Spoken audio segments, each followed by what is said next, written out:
दोस्तों, आप सभी का इंग्लिश प्रो क्लासेस में मेरे यानी श्वेता के साथ बहुत बहुत स्वागत है। आपको यहाँ दिख रहा है कि यहाँ मैंने कंजंक्शन लिखा हुआ है। इसका मतलब आज हम लोग कंजंक्शन के बारे में स्टडी करेंगे। कंजंक्शन की डेफिनेशन मैंने एक बार आप लोगों को एक्सप्लेन कर दी है, लेकिन अब यहाँ पे लिखा है तो दोबारा मैं इसे रिवाइज करा देती हूँ। A conjunction is a word that joins two words, two or more words, two or more phrases, to or more clauses और to or more sentences. Conjunction क्या होता है? कंजंक्शन एक ऐसा वर्ड होता है जो दो या दो से ज्यादा शब्दों को, दो या दो से ज्यादा शब्दांशों को, दो या दो से ज्यादा उपवाक्यों को या दो या दो से ज्यादा वाक्यों को ज्वाइन करने का, आपस में जोड़ने का काम करता है। गाइस, किसी भी टॉपिक में कंफ्यूजन ना हो, इसलिए उस टॉपिक के डेफिनेशन में आए हुए हर एक वर्ड के कॉन्सेप्ट क्लियर होनी चाहिए। जैसे कंजंक्शन की हिंदी होती है संयोजक, ठीक है।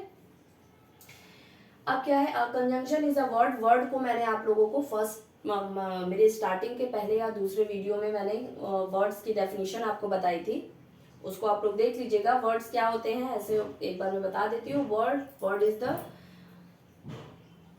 Is the group of letters.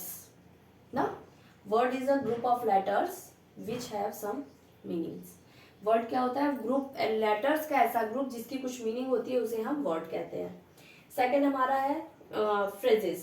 Words यहाँ पे क्लियर हो गया। वर्ड्स क्या होते हैं? Words are the group of letters which have some meanings.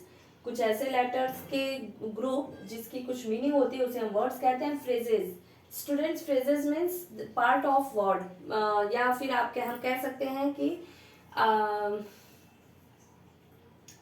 Group of word but not with complete sense ना।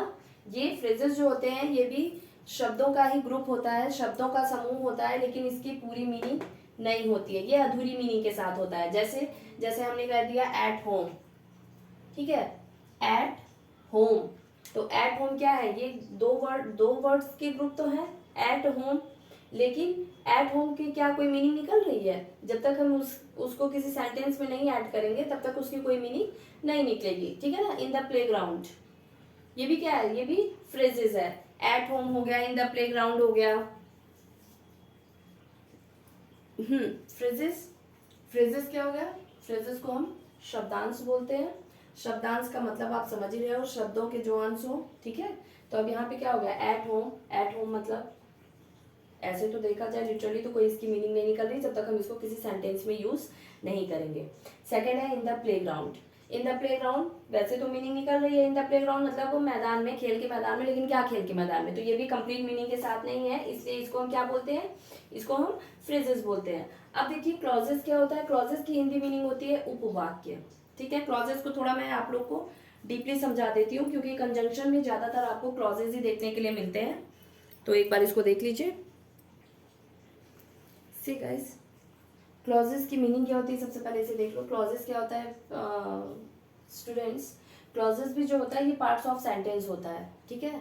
सेंटेंस के ही पार्ट्स होते हैं जो कि किससे मिलकर के बना होता है? जो कि सब्जेक्ट और वर्ब से, मतलब इसमें सब्जेक्ट और वर्ब, वो भी वर्ब में कौन सा वर्ब? फिनिट वर्ब, ठीक है। फिनिट वर्ब मैंने आप लोगों को वर्ब की जब मैंने क्लास ली थी तो उसमें मैंने आपको बताया था कि फिनिट वर्ब किसे कहते हैं? फिनिट वर्ब वो वर्ब होते हैं जो किसी भी टेंस के अकॉर्डिंग क्या होते रहते हैं? चेंज होते रहते हैं। उनका फॉर्म जो है, जैसे राइट्स, अब यहाँ ये तो प्रेजेंट में राइट्स हो गया है ना, ही राइट्स कर देते हैं, ठीक है। ये फिनिट वर्ब क्या होता है? फिनिट वर्ब एक ऐसा वर्ब होता है जो सब्जेक्ट के और टेंस के अकॉर्डिंग चेंज होता रहता है, ठीक है। अब क्या होगा? जैसे ही राइट्स मैंने यहाँ लिखा है, तो यहाँ पे फिर यू के साथ जब हम यूज करेंगे तो यू राइट सिर्फ लिखेंगे ना, इसलिए यहाँ पे ये जो राइट वर्ड है, ये राइट वर्ड क्या है? ये फिनिट वर्ब कहलाता है, ठीक है। अब हम यहाँ पे क्या देख रहे हैं? क्लॉजेस। क्लॉजेस में क्या होता है कि क्लॉजेस क्या है? ये पार्ट ऑफ सेंटेंस है, पार्ट ऑफ सेंटेंस होता है, इसकी कंप्लीट मीनिंग नहीं होती है, ठीक है। पार्ट ऑफ सेंटेंस है तो कंप्लीट मीनिंग कैसे होगी? अब लेकिन इस पार्ट ऑफ सेंटेंस में, हाँ ये देखिए एक चीज और, इसकी कंप्लीट मीनिंग होती भी है और नहीं भी होती है, कैसे, अब वो भी मैं आपको बता देती हूँ। सबसे पहले तो आप ये देख लो कि क्लॉजेस जो होते हैं, क्लॉज जो होते हैं वो उसमें सब्जेक्ट और वर्ब दोनों पाए जाते हैं। वर्ब में भी कौन सा वर्ब पाया जाता है, फिनिट वर्ब पाया जाता है, ठीक है। अब जैसे मैंने आपको बताया कि क्लॉज की कंप्लीट मीनिंग होती भी है, ये मतलब ये मीनिंगफुल भी होते हैं और ये मीनिंगफुल नहीं होते हैं, और उसी को हम दो पार्ट्स में डिवाइड करते हैं। पहला कौन सा क्लॉज आ जाता है, पहला होता है इंडिपेंडेंट क्लॉज,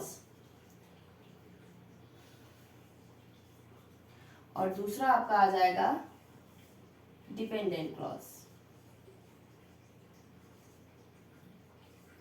ठीक है। अब एक चीज आप ये भी देख लीजिएगा, इनडिपेंडेंट क्लॉज को ही मेन या फिर प्रिंसिपल क्लॉज बोलते हैं, और डिपेंडेंट को ही सबऑर्डिनेटिंग या सबऑर्डिनेट सबऑर्डिनेट क्लॉज बोलते हैं, सबऑर्डिनेट क्लॉज, ठीक है। तो ये हो गया। अब जो इंडिपेंडेंट यानी कि मेन क्लॉज होते हैं, यानी कि जो प्रिंसिपल क्लॉज होते हैं, ये मीनिंगफुल होते हैं। जैसे मैंने लिख दिया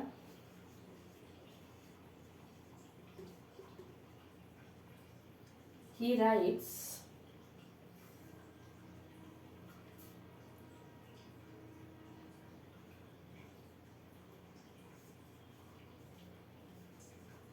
for his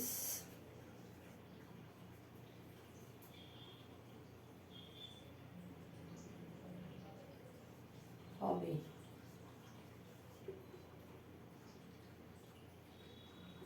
ठीक है। मैंने लिखा he writes for his hobby।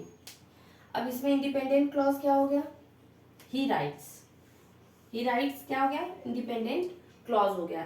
And dependent यानी कि सबऑर्डिनेट क्लॉज क्या हो गया, फॉर हिज हॉबी, ठीक है।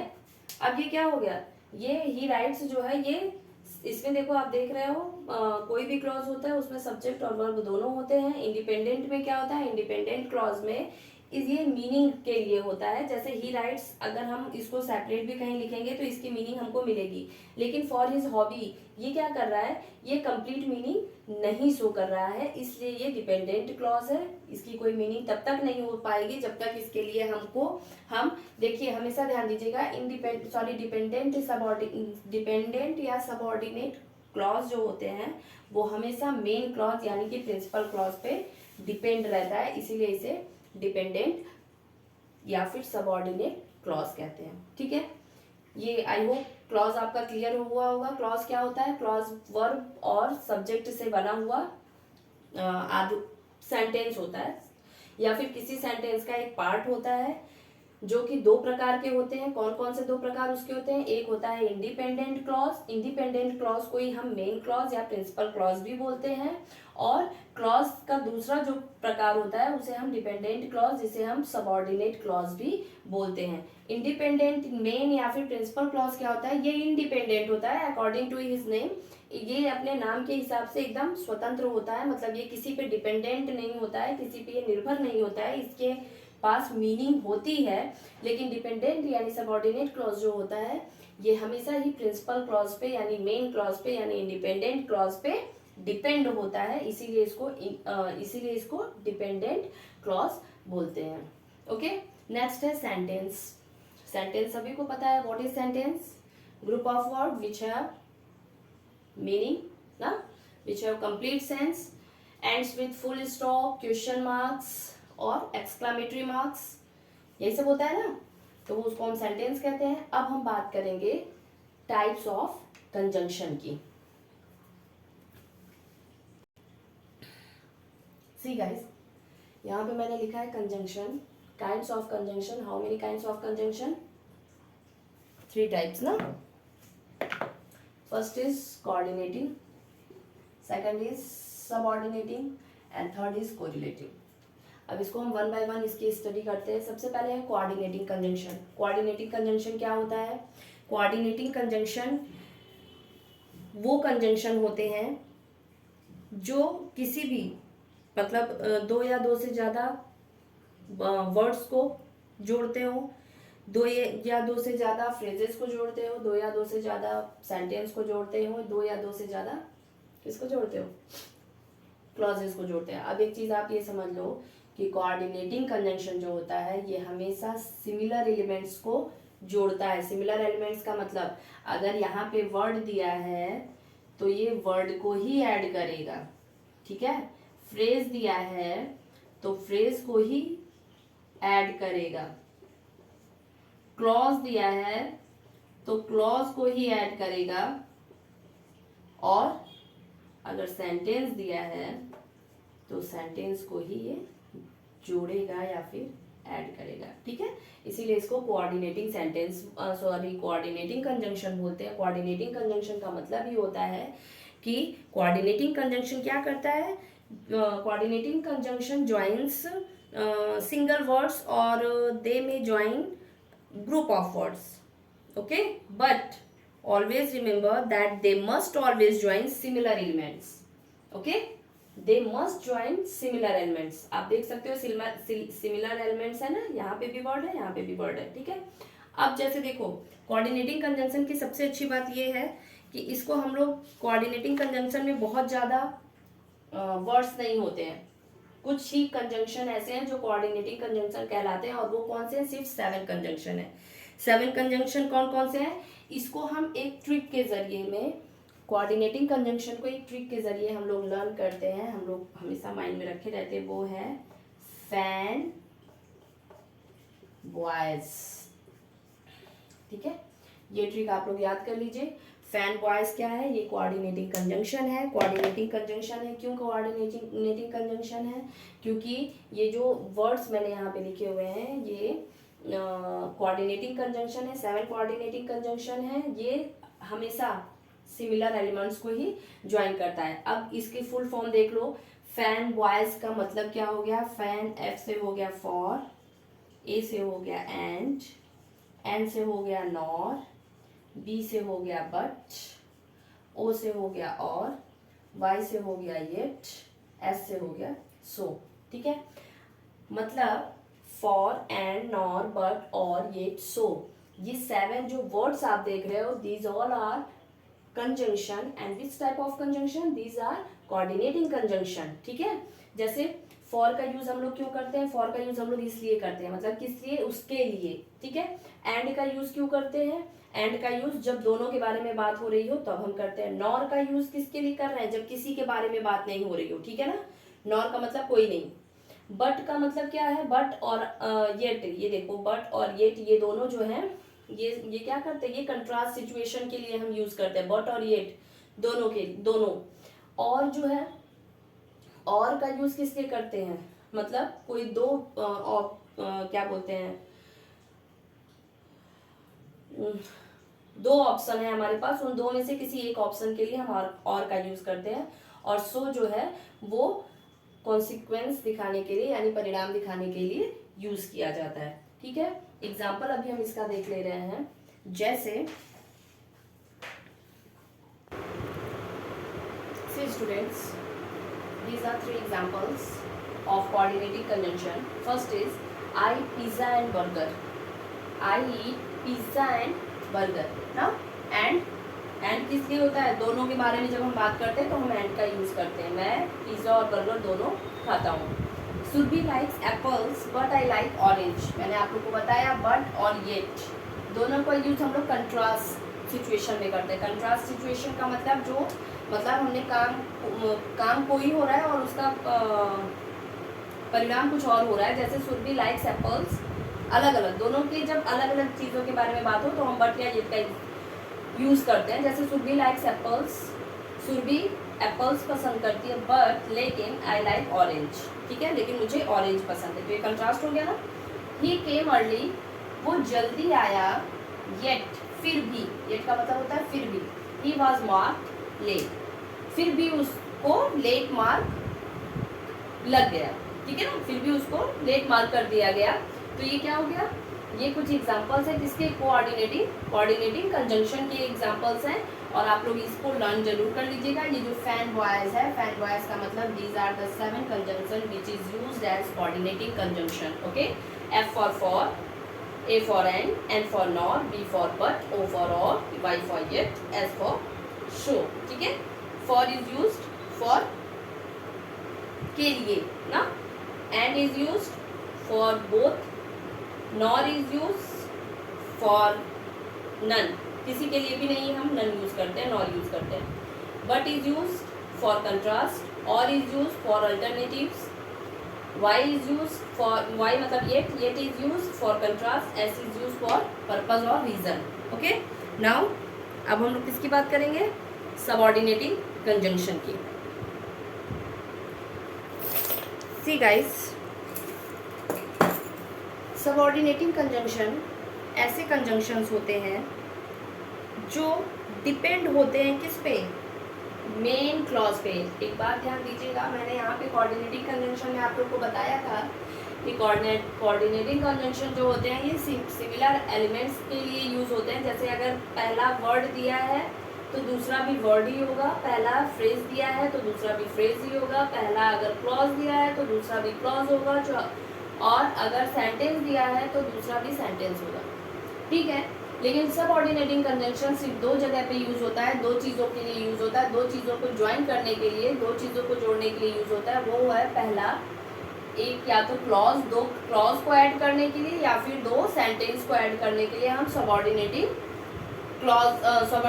कंजंक्शन का यूज करते हैं। अब सबऑर्डिनेटिंग कंजंक्शन इसको क्यों बोलते हैं, क्योंकि ये डिपेंडेंट क्लॉज के लिए, ये ऐसे कंजंक्शन होते हैं जो डिपेंडेंट क्लॉज के लिए यूज किए जाते हैं, इसलिए इसको सबऑर्डिनेटिंग कंजंक्शन बोलते हैं। अभी मैंने आप लोग को थोड़ी देर पहले बताया कि सबऑर्डिनेटिंग डिपेंडेंट क्लॉज जो होते हैं उन्हीं को हम सबऑर्डिनेट क्लॉज भी बोलते हैं। तो सबऑर्डिनेटिंग, इसका नाम कैसे पड़ा इस कंजंक्शन का, सबऑर्डिनेटिंग क्लॉज कंजंक्शन जो होते हैं ये सबऑर्डिनेटिंग किसके लिए यूज होते हैं, क्लॉज के लिए यूज होते हैं, इसलिए इसको सबऑर्डिनेटिंग कंजंक्शन बोलते हैं। ठीक है, सबऑर्डिनेटिंग कंजंक्शन जो होते हैं ये सबऑर्डिनेट क्लॉज यानी कि डिपेंडेंट क्लॉज के लिए यूज होते हैं, इसीलिए इसको हम सबऑर्डिनेटिंग कंजंक्शन कहते हैं। अब देख लीजिए सबऑर्डिनेटिंग कंजंक्शन कौन कौन से होते हैं। जैसे हमारा हो गया आफ्टर, ठीक है, इफ हो गया, दैट हो गया, टिल हो गया, सिंस हो गया,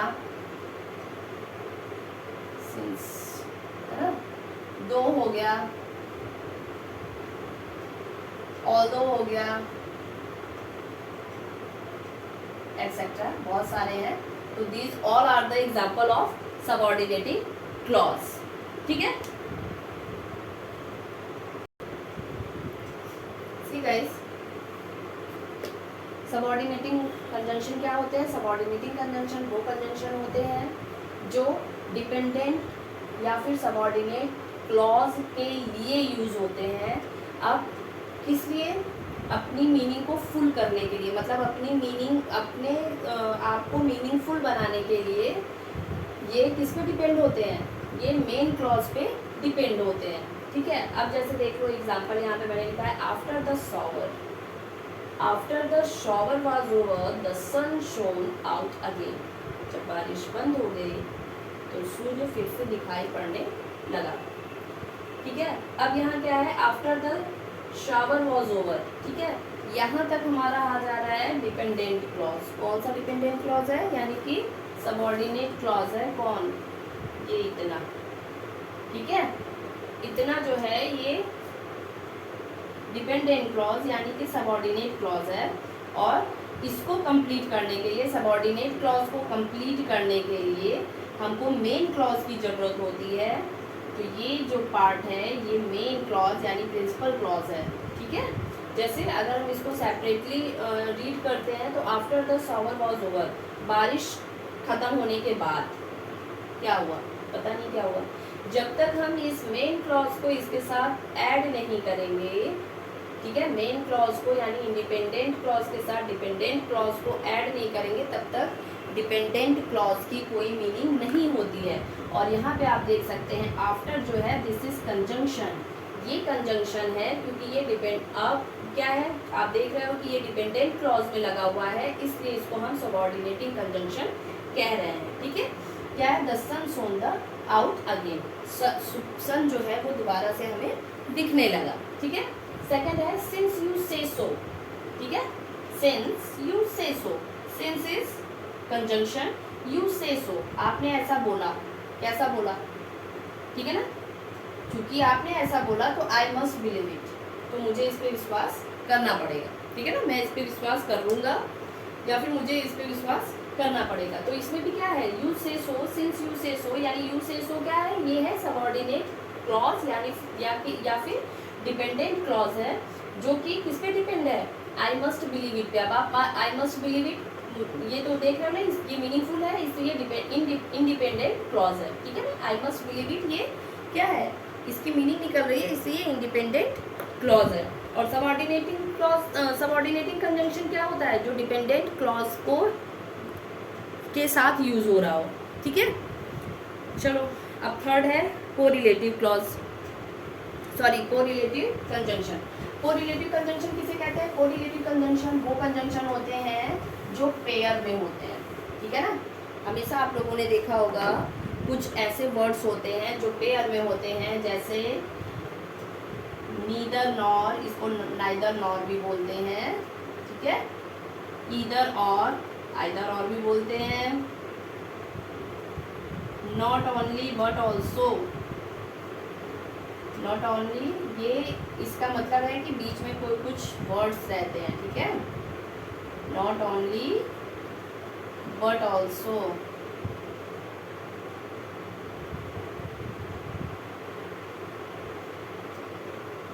बोथ एंड,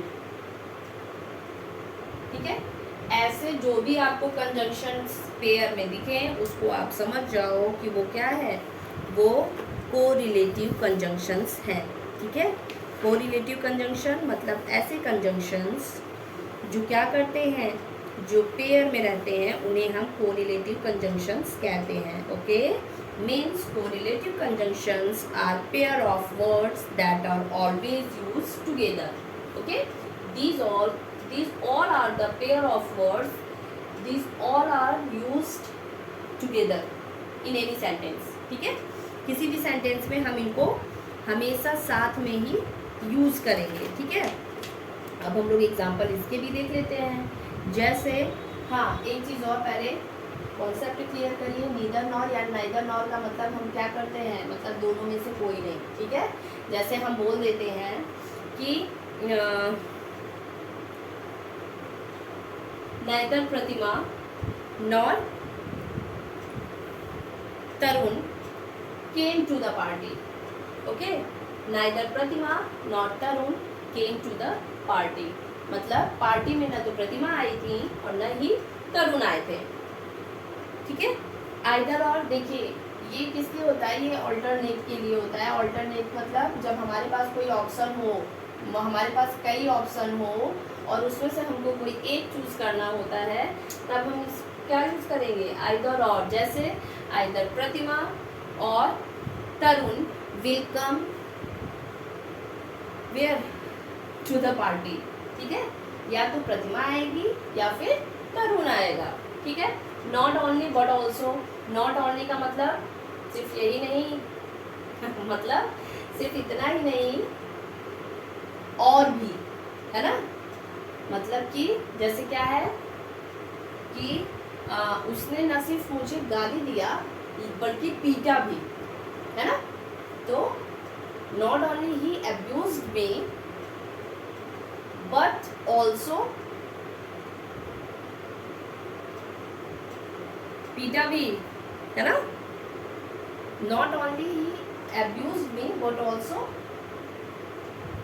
बीट मी, है ना, उसने न सिर्फ मुझे पीटा, सॉरी न सिर्फ मुझे गाली दिया बल्कि मुझे पीटा भी। तो इसका क्या हो जाएगा कि he not only he abused me but also, या but he beat me also, ठीक है। चलो थर्ड है, सॉरी लास्ट है बोथ एंड। बोथ एंड का मतलब हम क्या करते हैं, जैसे बोथ यहाँ पे एक नेम लिखेंगे एंड यहाँ पे एक नेम लिखेंगे, ठीक है ना। या फिर ऐसे भी कर सकते हैं, जैसे वो आई like both blue and purple, है ना, मुझे दोनों पसंद है, ब्लू भी और पर्पल भी। I like both what, dog and cat. ठीक है, समझ में आ गया। नाइदर नॉर का यूज कहाँ हम करते हैं, जहाँ पे कोई भी ऑप्शन ना हो, मतलब कोई भी ऑप्शन का मतलब कुछ ना हो, नथिंग। ठीक है, आइदर और का यूज क्या करते हैं, जहाँ पे ऑप्शन है हमको उसमें से कोई एक चूज करना है, मतलब उस ऑप्शन में से कोई एक। नॉट ओनली बट ऑल्सो का यूज कहाँ करना है, जैसे कि सिर्फ एक ही चीज़ नहीं बल्कि और चीज़ हमको ऐड करना है। जैसे मैंने अभी एग्जांपल बताया ना कि not only he abuse me but he beat me also ना। और बोथ और एंड का यूज कहाँ करते हैं, जहाँ पे हमको दोनों चीज़ें अच्छी लगे। ठीक है, चलो एग्जाम्पल देख लेते हैं अब इसका। एग्जाम्पल क्या है, जैसे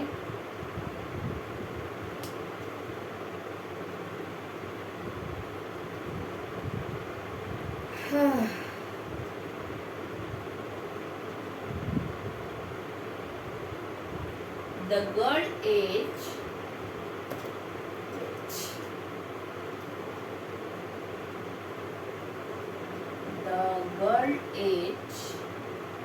neither cake nor wafer because she is fasting, है ना। चलो सेकंड हो गया, ये फर्स्ट हो गया। The girl ate neither cake nor wafer, क्योंकि क्यों नहीं खाया उसने, मतलब यहाँ पे हम ऐड कर सकते हैं सी वॉज फास्टिंग ना। The girl ate neither cake nor wafer as she was fasting, मतलब लड़की क्या थी, लड़की ने ना ही केक खाया ना ही वेफर खाया क्योंकि वो व्रत थी। ठीक है, सेकंड हम एग्जांपल लिख लेते हैं, क्या लिख लेते हैं, I have to bring either your journal or your notebook every day. You have to bring